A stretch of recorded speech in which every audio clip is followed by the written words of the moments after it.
안녕하세요, 발로띠어입니다. 오늘은 스위스 여행 전 누가 좀 알려주지 싶었던 정보들을 정리하겠습니다.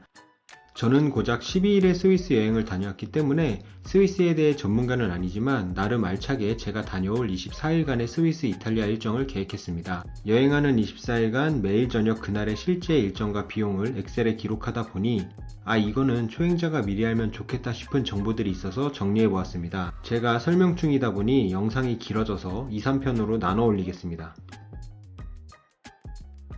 첫 번째 팁, 스위스 여행은 프랑과 유로 중 어떤 화폐로 준비할지입니다. 스위스에 통하는 유로가 아닌 프랑이고 CHF로 표시합니다. 단 스위스는 유럽연합 소속은 아니지만 유로도 문제없이 사용할 수 있습니다. 상점에서 무언가를 사려고 하면 가격은 전부 프랑으로 표시되어 있지만 점원분에게 유로로 지불 의사를 밝히면 환율을 감안해서 몇 유로라고 알려줍니다. 다만 유로로 돈을 지불하더라도 잔돈은 보통 프랑으로 거슬러줍니다. 그렇다고 유로로 돈을 받는 것이 의무사항은 아니기 때문에 프랑은 꼭 준비해야 합니다. 예를 들어 취리 라인 폭포 입장권처럼 프랑으로만 결제가 가능한 경우도 있습니다. 안 되기 때문에 프랑을 준비해야 돼요.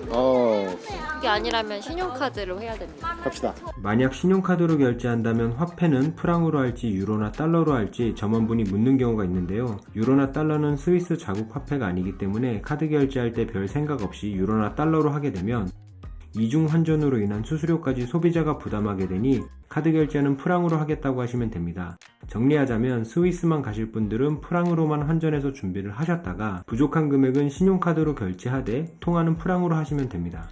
저처럼 이탈리아 같은 주변 유럽 국가도 가실 분들은 프랑과 유로 두 개의 통화가 모두 필요한데 유로는 스위스에서도 사용할 수 있는데 반해 프랑은 스위스를 벗어나면 사용할 수 없으므로 프랑은 조금 적게 유로는 여유있게 준비하시는 게 좋을 것 같습니다. 두 번째 팁, 스위스에서 물 구하는 방법 두 가지입니다. 가장 일반적인 방법은 쿱 같은 마트에서 물을 돈 주고 구입하는 것입니다. 단 마트에서 생수를 구입할 때는 꼭 탄산수인지 확인해야 합니다.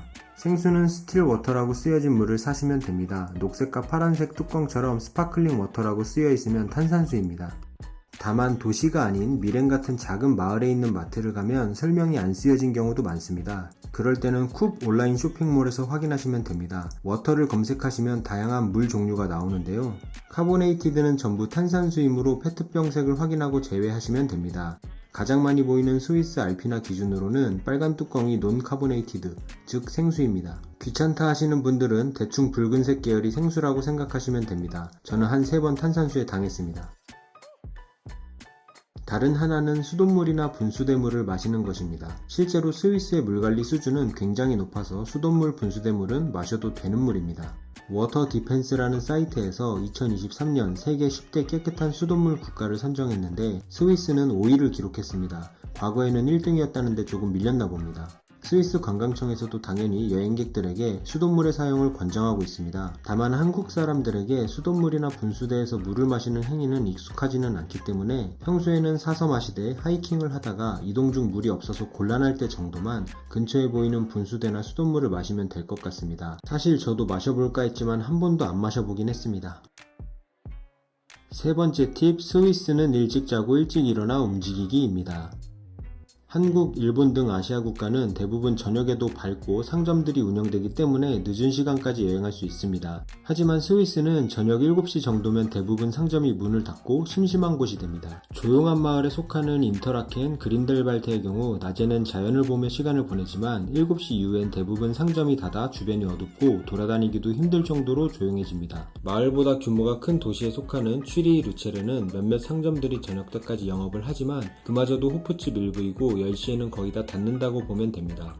저녁이 되면 정말 볼 것도 할 것도 없습니다. 숙소에서 쉬어야 하고 물가가 비싼 만큼 실내에서 조용히 맥주 마시며 스위스 저녁을 보내게 됩니다. 이것도 사실 찐 행복이죠. 그렇기 때문에 스위스 여행 계획을 세울 때는 저녁 시간 이후는 과감하게 여행 일정에서 제외하고 일찍 자고 일찍 일어나서 부지런하게 움직이도록 계획을 세우시기 바랍니다.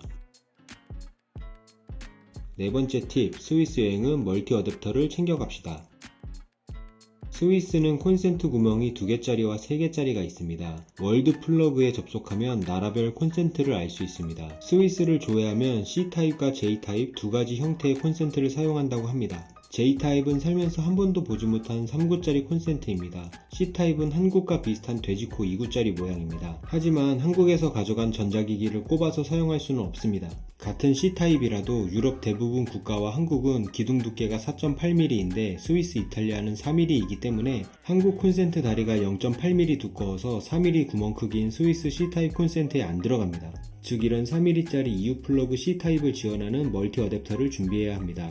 멀티 어댑터 2개의 다리는 스위스 콘센트 2구짜리 C타입 콘센트에 꽂으면 작동합니다.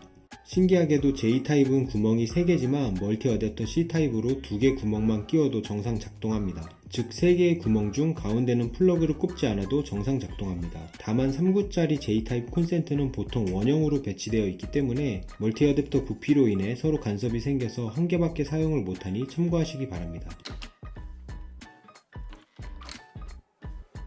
스위스는 230V를 사용하지만 멀티 어댑터 용량이 보통 더 크기 때문에 신경 쓰지 않으셔도 됩니다. 개인적으로 추천드리자면 태블릿이나 노트북 충전을 위해 USB-C 타입이 있는 어댑터를 사는 게 좋습니다. USB-A 타입은 보통 저전력이라 여러 개 충전하면 태블릿이 충전이 안 될 때가 있습니다. 용량은 230V에서 1800W 이상 되는 것으로 사시는 것이 좋습니다. 와이프가 해외여행 때도 매일 사용하는 다이슨 에어랩 소비 전력이 1300W이고 드라이기는 풀파워로 하면 2000W인 경우가 많아서 용량이 적으면 빌빌거립니다. 멀티 어댑터는 3만원 안쪽으로 하니까 하나 사서 속 편한 여행하시기 바랍니다. 5번째 팁, 스위스에서는 팁을 지불하지 않아도 됩니다. 결론부터 말하자면 스위스는 팁을 주는 것이 의무가 아닙니다.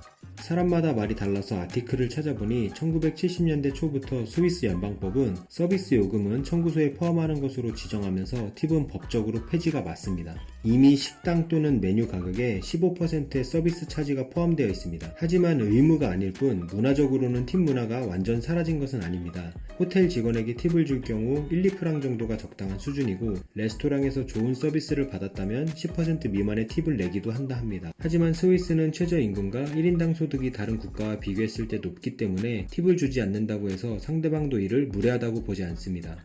스위스 음식점에서의 식비 자체가 워낙 비싸기 때문에 5%만 해도 큰 금액이므로 여행자 입장에서 굳이 부담 가지며 팁을 낼 필요는 없습니다. 저는 슐트호른에 있는 피츠글로리아 레스토랑에서 점원이 대놓고 팁 결제를 요구했을 때 바보처럼 거절하지 못하고 딱 한 번 팁을 냈는데 음식도 서비스도 평범했기에 아까웠습니다. 팁을 달라고 하네요. 주고 싶지 않았는데 좋습니다. 여러분은 고민하지 말고 속 편하게 스위스 여행은 그냥 팁 문화가 없다고 생각하고 행동하시면 됩니다. 정말 괜찮은 서비스와 고마움을 느낄 때 한 번 정도 내시면 될 듯 합니다. 정보 위주의 영상이다 보니 길면 지루할 것 같아 편당 5개 정도의 정보만 다루겠습니다. 다음 편에서 또 다른 5가지 팁을 가지고 돌아오겠습니다. 이상으로 스위스 여행 전 누가 좀 알려주지 싶었던 정보 1편 영상 마치겠습니다. 끝!